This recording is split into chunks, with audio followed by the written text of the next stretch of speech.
Pemirsa, dalam peringati Hari Palang Merah Internasional, PMI Kabupaten Biren menggelar kegiatan donor secara mobile ke sejumlah desa, salah satunya Desa Tempok Tengoh, Kecamatan Jempa, Biren. Warga terlihat antusias dalam mengikuti donor darah yang dilaksanakan oleh PMI Biren. Warga berusia tua maupun muda antri di meja pendaftaran guna menjadi pendonor. Mereka melakukan pemeriksaan tekanan darah serta cek kesehatan lainnya sebelum memenuhi syarat untuk menjadi pendonor. Dengan adanya donor darah secara mobile membuat akses masyarakat untuk mendonor akan lebih mudah, sehingga PMI Biren dapat memenuhi stok darah di unit transfusi darah Rumah Sakit Fauziah Biren. Salah satu pendonor mengaku baru pertama kali mendonor darah. Sebelumnya ia merasa takut. Namun setelah mendapat sosialisasi dari PMI, dirinya termotivasi serta bertekad akan mendonorkan darah secara rutin ke depannya.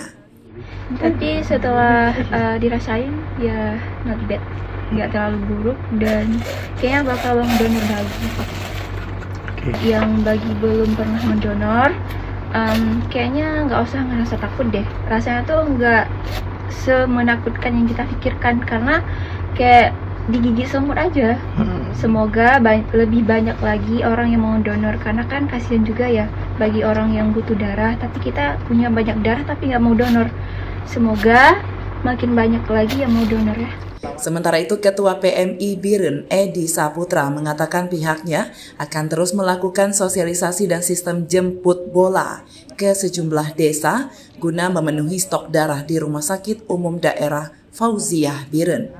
Kami PMI Biren melaksanakan kegiatan yang pertama sekali donor darah, kemudian penanaman pohon, yang ketiga penyerahan kursi roda, dan bakti sosial kita di markas PMI Kabupaten Biren. Kan rutin melaksanakan kegiatan donor darah ini dikarenakan ketersediaan darah di UTD Rumah Sakit Fauziah Biren selalu kurang. Program ini kita juga mampu menyediakan sendiri atau membangun sendiri rumah sakit darah atau bank darah.